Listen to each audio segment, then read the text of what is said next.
Enrique Nalda, bonjour. Vous êtes directeur du secteur tourisme chez Google.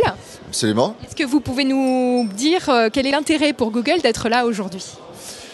Eh bien, en tant que directeur du secteur tourisme de Google, je me dois d'être le plus proche des acteurs du marché, de connaître les tendances qui vont être celles du secteur du tourisme dans les 2-3 années à venir. On parle de 2020, je pense que c'est quand même un peu poussé très loin le bouchon. Si on se cantonnait déjà à 2011-2012, on serait ravis de connaître davantage.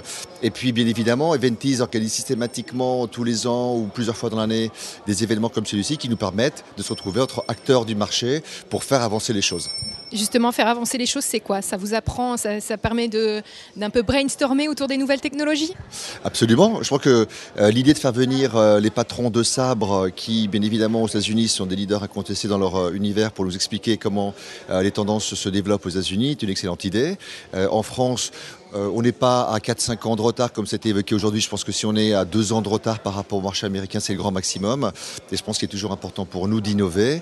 Il y a eu des présentations intéressantes qui ont été faites ce matin. J'ai beaucoup apprécié celle du sociologue Jean Viard. J'ai beaucoup apprécié celle de Jean-François Wassong de Google qui a fait des démonstrations intéressantes sur comment les acteurs du travel peuvent intégrer des solutions comme Google Maps, comme Google Earth sur leur site internet pour donner davantage de contenu aux personnes qui cherchent du tourisme pour pouvoir faire de son site ce qu'on appelle un one-stop shopping, c'est-à-dire avoir des personnes qui viennent s'informer, mais qui, in fine, vont acheter également sur le site des différents acteurs du marché.